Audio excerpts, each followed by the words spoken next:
this cover.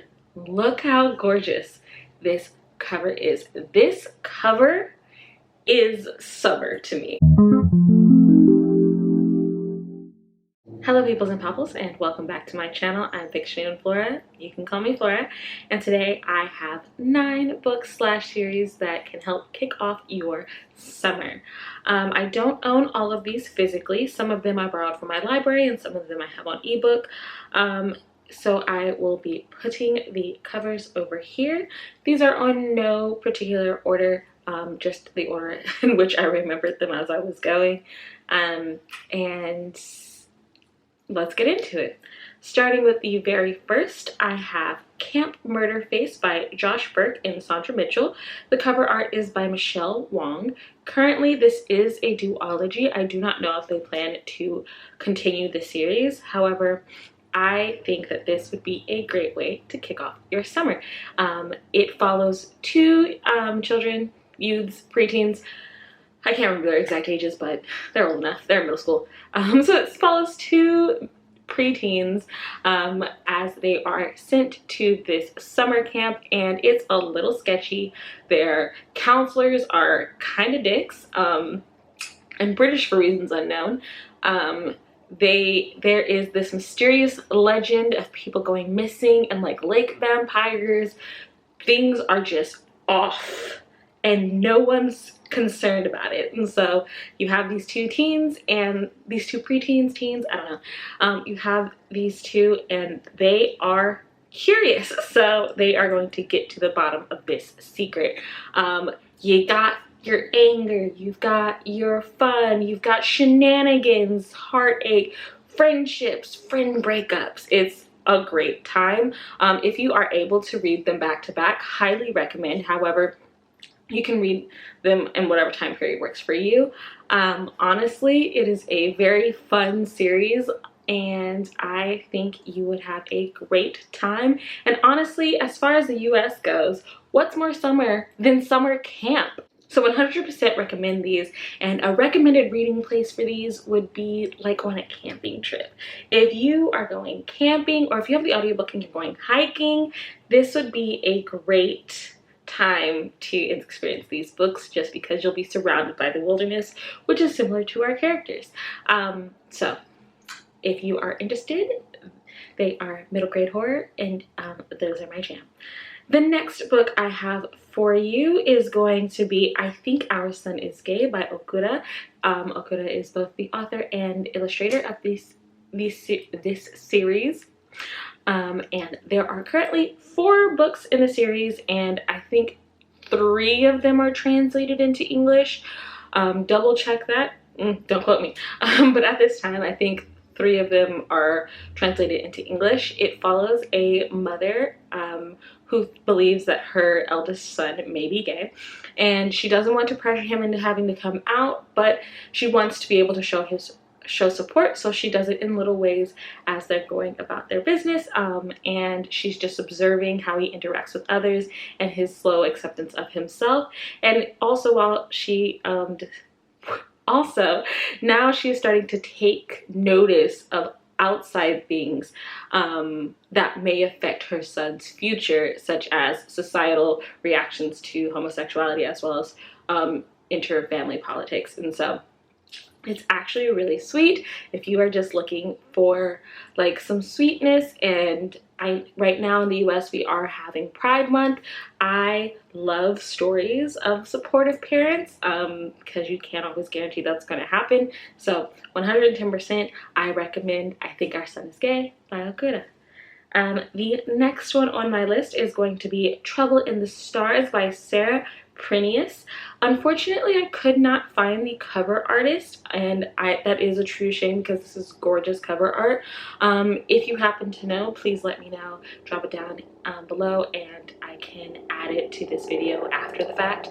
But this is a gorgeous cover art, and this story follows a young shapeshifter who escapes from a government lab in space and ends up on a merchant ship, and while there tries to figure out who they are because they don't have any memories of any of themselves before that lab, who are their people, how do they get back home. It's them discovering themselves. They are a shapeshifter, so they are in different forms a lot. Their main form that they take throughout the story is the form of a small boy, and a small human boy, not to be specific because there are aliens in it.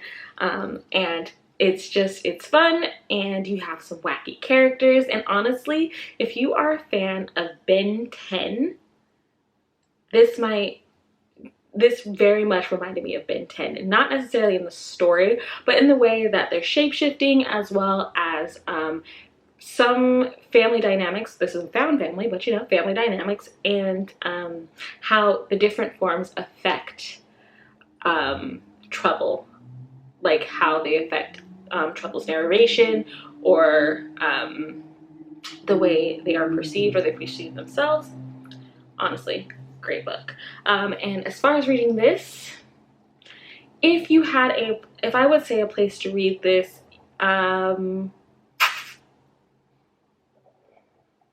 maybe like early. It reminds me of Ben 10, which used to come on at night, so probably a nighttime read when you can see, like, if you are outside of a city, or at least if you're in a city that has good stars, I think somewhere where you can see the stars would really work with this, because most of it happens in space. They're not really on solid land, so something that just gives you that feeling of immenseness of space. Great place to read. Editing Flora here, I just found out that Trouble in the Stars got a sequel this past March. So there's also Asking for Trouble. So I guess it's another series. I need to pick that up. I'm so excited. I don't know why I randomly decided to give you locations or vibes to read these books in, but it's a trend now. We're doing it. The next book I do own physically, and that is going to be Clara and the Sun by Kazuo Ishiguro. And this cover the jacket design is by John Gall. And honestly, one of the reasons I picked this up, outside of actually liking Kazuo Ishiguro's writing, I saw this cover and I was hooked. Like, it is so simple but so gorgeous. This color, the placement, 10 out of 10. This story follows a artificial friend from the moment that she comes online in a store, to when she is purchased, to when she's taken home with a family to meet who she's going to be a friend of, and beyond. It explores personhood and purpose, and it's not going to bring up any new ideas concerning artificial intelligence, but I don't think that's the point. This is just Kazuo Ishiguro's exploration of those things. Also, it is much like a lot of the books I like. There's no real, like, there's a plot, there is a plot, but like, the plot isn't the point, you know?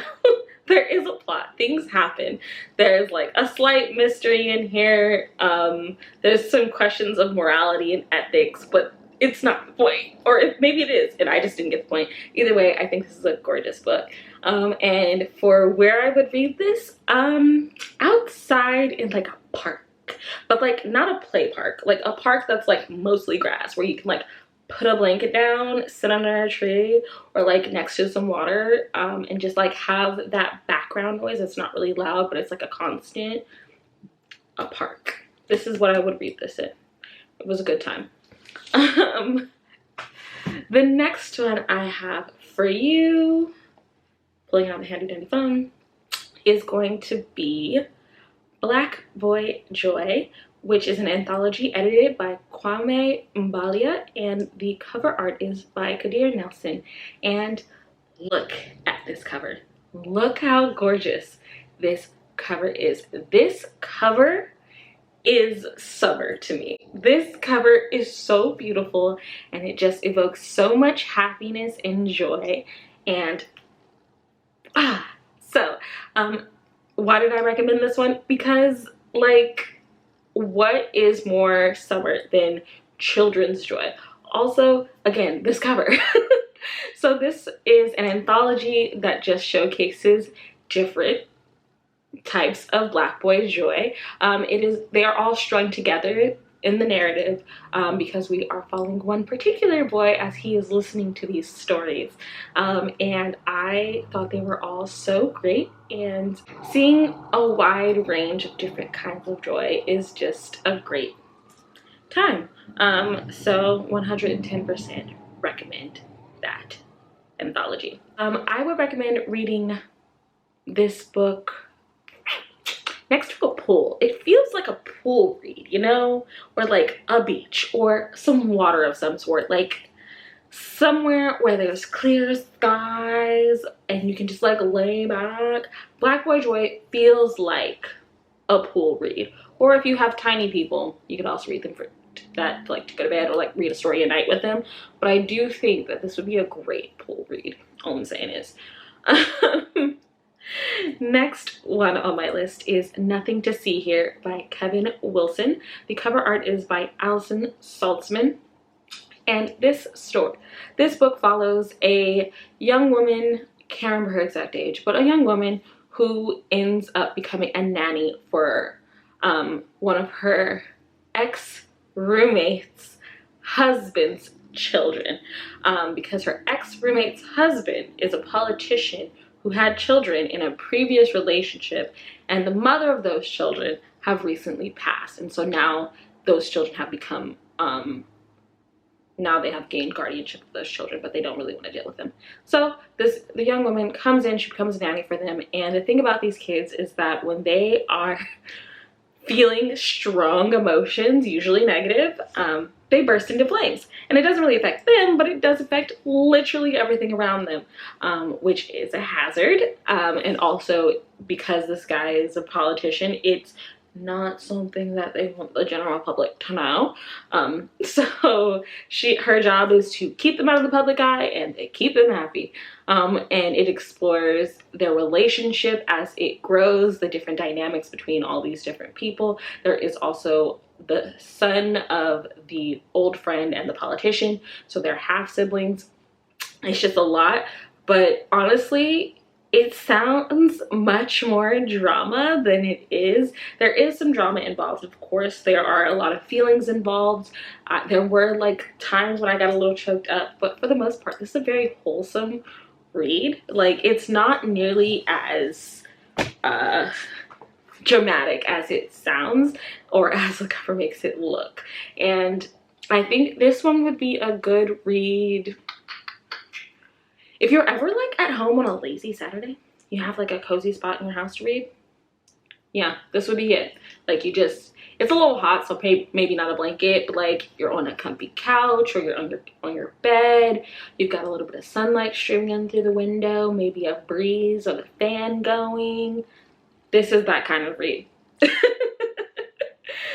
So definitely recommend that. The next one is another one that seems appropriate for Pride Month here in the US, especially right now. We have The Bride Was a Boy. The story and art are by Chi. This is a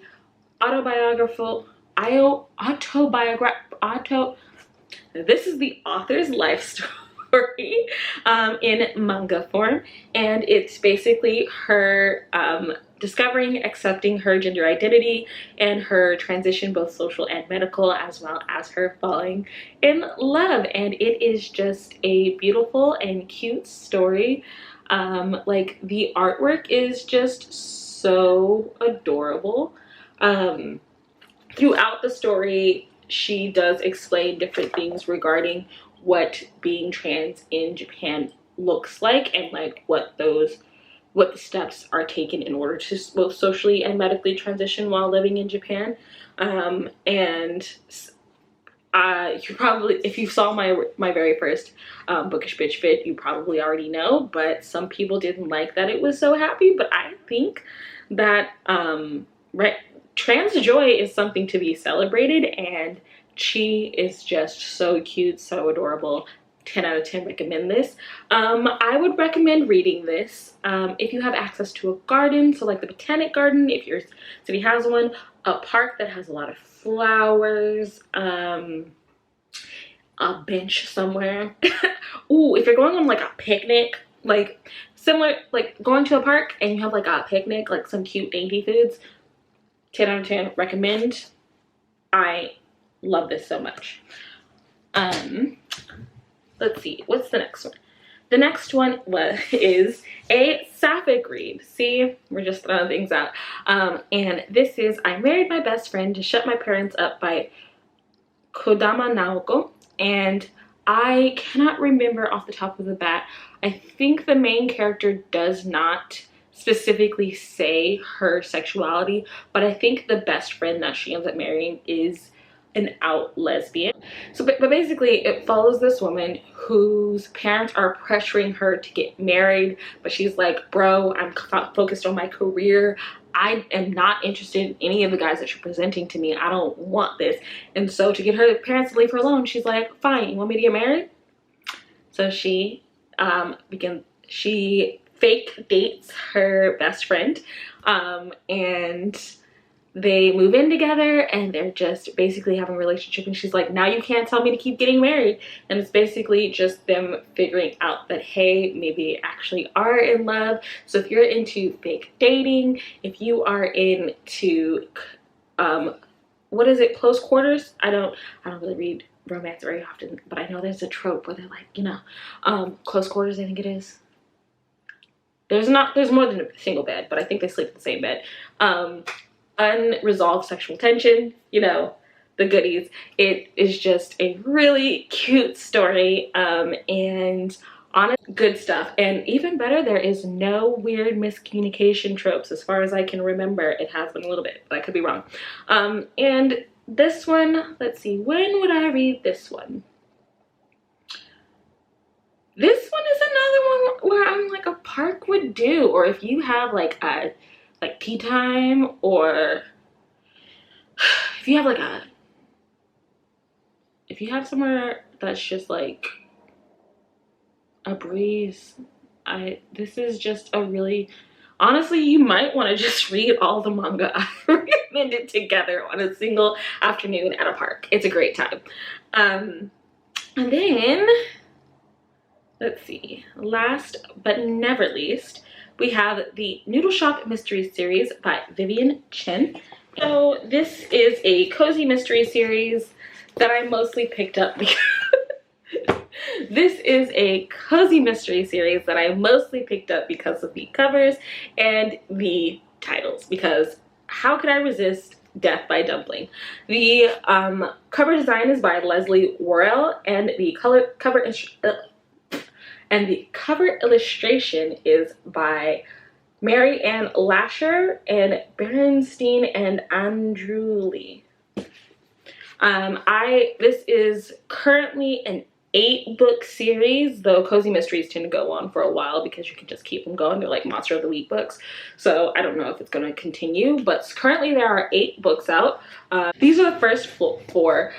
This is Death by Dumpling. We have Dim Sum of All Fears, Murder Lo Mein, and Wonton Terror. And then I also happen to have the 6th book, which is Killer Kung Pao. I still need to pick up number 5, 7, and 8. These books follow a young woman named Lana Lee, who falls down on her luck and ends up moving back to her hometown and working at her family's noodle shop. While she's working there, of course, because this is a cozy mystery, there's murder. And because there's murder, she feels it is her responsibility to find out what happened. So she gets into hijinks as she goes on a hunt to find out what happened.